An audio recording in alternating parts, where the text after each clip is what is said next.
l'espérance comme un combat, combattre contre un monde qui a ses ambitions.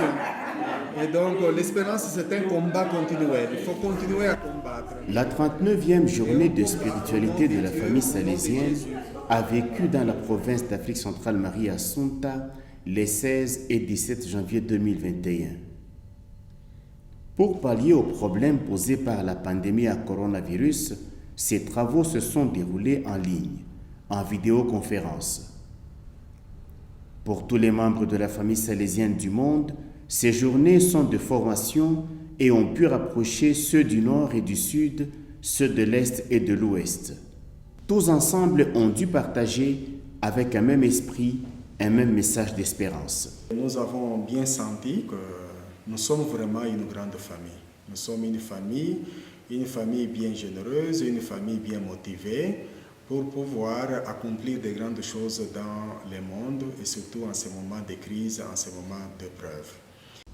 Tous se sont en fait mobilisés autour de cette réalité de l'espérance pour se mettre ensemble et avancer vers un monde meilleur.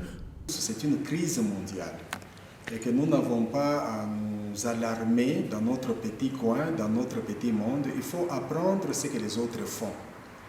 Nous avons appris des autres, des riches expériences qui pourront nous aider aussi, chacun dans son contexte, à pouvoir dépasser les crises, dépasser les souffrances, dépasser les épreuves, dépasser les contrariétés et les contradictions. Ce temps était celui de partage des expériences vécues pendant la période de crise sanitaire. C'est une matière que nous devons continuer à vivre, mais aussi à transmettre aux autres. C'est au fait une mission que nous avons reçue de faire naître l'espérance là où nous sommes.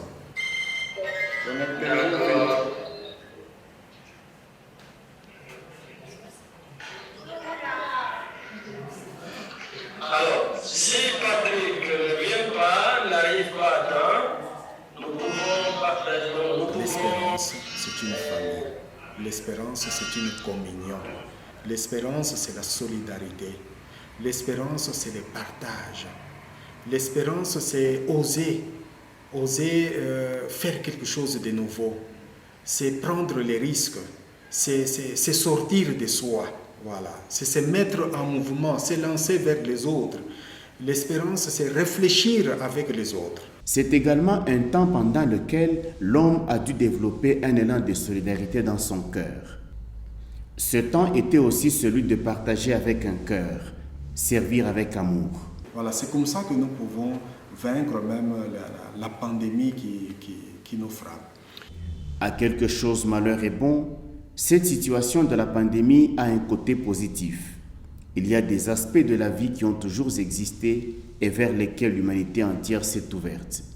Les mesures qui sont prises pour protéger des vies doivent nous concerner nous aussi. Donc nous avons appris aussi, quand il s'agit de nous protéger et de protéger les autres, nous devons le faire.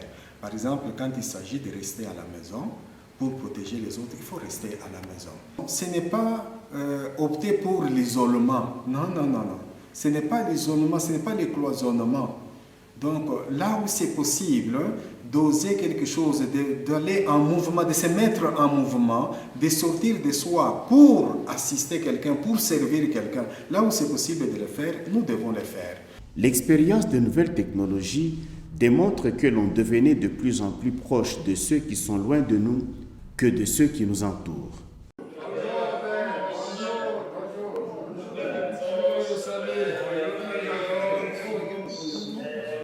La situation de la pandémie a dû renverser la situation. Et donc le fait de rester à la maison, beaucoup de jeunes nous ont montré qu'ils ont appris à se retrouver comme membres de la même famille, se retrouver avec les frères et sœurs, avec les parents. Et donc ça a été aussi une occasion de cultiver des valeurs de communion, d'unité, de compréhension, jouer ensemble, partager, voilà, les expériences. Donc ça aussi c'est une espérance. Espérance c'est aussi aller à l'intérieur de soi-même pour se connaître. Les problèmes de connexion se posent certes partout, mais les moments de spiritualité salésienne demeurent vitaux pour se consolider dans la foi. Alors, participer à ces journées de spiritualité est une expérience très riche surtout lorsque la crise est la même partout. Il y a des gens qui ont mis en œuvre beaucoup d'initiatives pour les nécessiteux. Et surtout les jeunes abandonnés, pauvres, il y a des gens qui se sont dépensés jusqu'à prendre même les risques. Parce que c'est ça, l'espérance, c'est la charité. L'espérance, c'est sortir de soi. C'est sortir de son moi, sortir de son petit monde pour composer avec les autres, mais pour rêver avec les autres. Voilà, c'est ça. L'espérance, c'est rêver toujours avec la famille, avec la société, avec la communauté. Ces moments de spiritualité sont bien des moments de formation, de ressourcement dans la foi et surtout de mission. L'espérance nous dit, soyez à l'écoute du monde. Donc les souffrances que nous vivons, nous pouvons avoir l'impression que c'est seulement dans notre coin, que nous sommes les seuls à souffrir. Non, cette crise, elle est générale.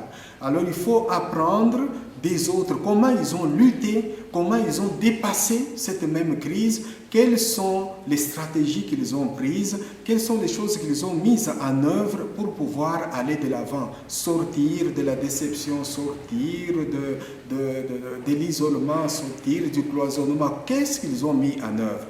Et donc c'est un engagement que nous devons prendre, mais c'est aussi une mission que nous acceptons, que nous avons reçue. C'est une discipline que nous devons nous donner pour que ces messages ne restent pas seulement lettres mortes, mais ça doit être un message qui continue à faire ses effets, à donner des fruits dans les cœurs de nos frères et sœurs.